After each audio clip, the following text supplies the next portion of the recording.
Hi friends, இந்த video நம்ம எதை பற்றி பார்க்க போகிறோம்னா, இப்போ புதுசாக ஓட்டர் ஐடி கார்டுக்கு அப்ளை பண்ணுறவங்க, உங்களுக்கு voter ID card number generate ஆயிடுச்சா இல்லையா அப்படிங்கிற தகவல் எப்படி ஆன்லைன் மூலமாக செக் பண்ணுறது அப்படிங்கிற இன்ஃபர்மேஷன் தான் இந்த வீடியோ நம்ம பார்க்க போகிறோம். ஸோ இதுக்கு நீங்கள் voters.eci.gov.in அப்படிங்கிற இந்த வெப்சைட் வந்து ஓப்பன் பண்ணிக்கோங்க. சிம்பிளாக வந்து சர்ச் பண்ணி பார்த்துக்கலாம். உங்களுக்கு voter ID card number generate ஆயிடுச்சா இல்லையா, எந்த பூத் வந்து அலோகேட் ஆயிருக்கு அப்படிங்கிற எல்லா தகவலுமே செக் பண்ணி பார்த்துக்கலாம். ஸோ அதுக்கு இந்த வெப்சைட் ஓப்பன் பண்ணிவிட்டு இந்த ஹோம் பேஜஸில் பாருங்கள், சர்வீசஸ் அப்படின்னு இருக்கும். அது கீழே சர்ச் இன் எலக்ட்ரல் ரோல் அப்படின்னு கொடுத்துருப்பாங்க. கெட் எலக்டட் டீட்டெயில்ஸ் ஹியர் அப்படின்னு இருக்கும். ஜஸ்ட் அந்த ஆப்ஷனை கிளிக் பண்ணிக்கோங்க.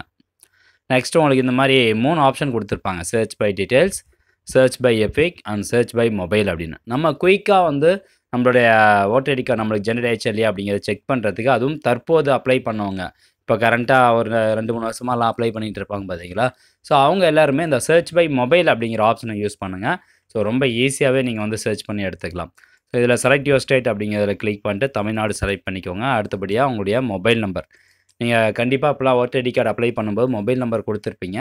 இன்கேஸ் நீங்கள் வந்து மொபைல் நம்பர் கொடுக்காம தான் அப்ளை பண்ணியிருக்கீங்க அப்படின்னா, நீங்கள் அந்த சர்ச் பை டீட்டெயில்ஸ் அப்படிங்கிற ஆப்ஷனை யூஸ் பண்ணுங்கள். ஏன்னா இப்போ லாஸ்ட் 2-3 வருஷங்கள்னால எல்லாருமே மொபைல் நம்பர் கட்டாயம் கொடுத்து தான் அப்ளை பண்ணியிருப்போம். ஸோ உங்களுடைய மொபைல் நம்பர் இதில் என்டர் பண்ணிட்டு சென்ட் ஓடிபி அப்படிங்கிற ஆப்ஷனை கிளிக் பண்ணுங்கள். நீங்கள் கொடுத்த அந்த மொபைல் நம்பருக்கு பார்த்தீங்கன்னா ஒரு ஓடிபி வரும். ஒரு 6 நம்பரில் ஒரு ஓடிபி வரும், மெசேஜ் வரும். அந்த ஓடிபியை இந்த enter OTP receive on mobile அப்படிங்கிற பாக்ஸை டைப் பண்ணிக்கணும். அடுத்ததாக இங்கே இருக்குது பார்த்தீங்களா, வெரிஃபை ஓடிபி. ஸோ இந்த ஆப்ஷனை கிளிக் பண்ணுங்கள். நெக்ஸ்ட்டு உங்களுடைய ஓடிபி வெரிஃபை ஆகும். கொஞ்சம் வெயிட் பண்ணுங்கள். ஒரு 2 to 5 செகண்ட்ஸ் வெயிட் பண்ணிங்க அப்படின்னா வெரிஃபைடு ஓடிபி அப்படின்னு வந்துடும். அதுக்கப்புறம் அப்படியே கீழே ஸ்க்ரோல் டவுன் பண்ணிட்டு இந்த இடத்துல பாருங்கள், கேப்சா கோடு கொடுத்துருப்பாங்க. இது ஒரு ரெப்ரஸ் பண்ணிங்கன்னா கேப்சா கோடு வந்துடும். அந்த கேப்சா கோடை கரெக்டாக அதில் டைப் பண்ணிக்கோங்க. ஓகே, நெக்ஸ்ட்டு சர்ச் அப்படிங்கிற ஆப்ஷனை கிளிக் பண்ணுங்கள். இப்போது நீங்கள் கொடுத்த டீட்டெயில்ஸ் எல்லாமே கரெக்டாக இருந்தது. மீன்ஸ் என்னென்னா, உங்களுடைய மொபைல் நம்பர் கொடுத்து தான் நீங்கள் அப்ளை பண்ணிங்க அப்படின்னா கட்டாயம் கீழே உங்களுக்கு டேட்டா ஓப்பன் ஆகும். ஸோ இந்த மாதிரி டேபிள் காலம் வந்து இதில் Epic number, name, age, relative name இதெல்லாம் கொடுத்துருப்பாங்க. ஸோ இந்த எபிக் நம்பர் அப்படின்றது பார்த்தீங்களா, ஸோ இதுதான் உங்களுடைய voter ID card number. So இதை நீங்கள் நோட் பண்ணி வச்சுக்கோங்க. அதுக்கப்புறம் பார்த்தீங்கன்னா, நீங்கள் ஆன்லைன் மூலமாக டூப்ளிகேட் ஓட்டர் ஐடி கார்டுக்கு அப்ளை பண்ணலாம். அல்லது நீங்கள் ஏற்கனவே அப்ளை பண்ணிங்கன்னா உங்களுடைய வீட்டுக்கு உங்களுடைய ஓட்டர் ஐடி கார்டு வந்துடும். இன்கேஸ் நீங்கள் வந்து அப்ளை பண்ணிட்டீங்க, பட் உங்களுக்கு இந்த நம்பர்லாம் எதுவுமே வரல அப்படின்னா நாட் ஜென்ரேட்டட் அப்படின்னு வந்துடும். ஸோ அந்த மாதிரி வந்துச்சு அப்படின்னா உங்களுக்கு இன்னும் ஓட்டர் ஐடி கார்டு ஜென்ரேட் ஆகலை அப்படின்னு அர்த்தம்.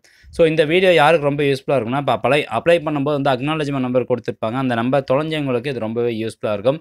ஈஸியாக வந்து அவங்க ட்ராக் பண்ணி பார்த்துக்கலாம். எந்த ஒரு டீட்டெயில்ஸுமே தேவையில்லை. ஜஸ்ட் மொபைல் நம்பர் மட்டும் என்டர் பண்ணிட்டு உங்களுக்கு ஓட்டர் ஐடி கார்டு ஜென்ரேட் ஆயிடுச்சா இல்லையா அப்படிங்கிற டீட்டெயில்ஸ் எல்லாமே பார்த்துக்கலாம். அதே மாதிரி இந்த இடத்துல கொடுத்துருக்காங்க பாருங்கள், போலிங் ஸ்டேஷன் அப்படின்னு சொல்லி. ஸோ இதான் வந்து நீங்கள் வாக்குச்சாவடி மையம். நீங்கள் எந்த வாக்குச்சாவடி மையத்தில் ஓட்டு போடுறீங்களோ அந்த வாக்குச்சாவடி மையத்தினுடைய பெயர் கொடுத்துருப்பாங்க. அதுக்கப்புறம் பார்ட் சீரியல் நம்பர் அப்படின்னா ஓட்டர்ஸ் லிஸ்ட்டில் உங்களுடைய பெயர் எத்தனாவது சீரியல் நம்பரில் இருக்குது அப்படிங்கிற நம்பர்ஸ் இதை பார்த்து நீங்கள் கண்டுபிடிச்சிக்கலாம். ஸோ ஃப்ரெண்ட்ஸ், இந்த வீடியோ சொல்லக்கூடிய இந்த இன்ஃபர்மேஷன் கண்டிப்பாக உங்களுக்கு பயனுள்ளதாக இருக்கும் அப்படின்னு நினைக்கிறோம். மீண்டும் அடுத்த ஒரு நல்ல பதிவில் சந்திக்கலாம். நன்றி, வணக்கம்.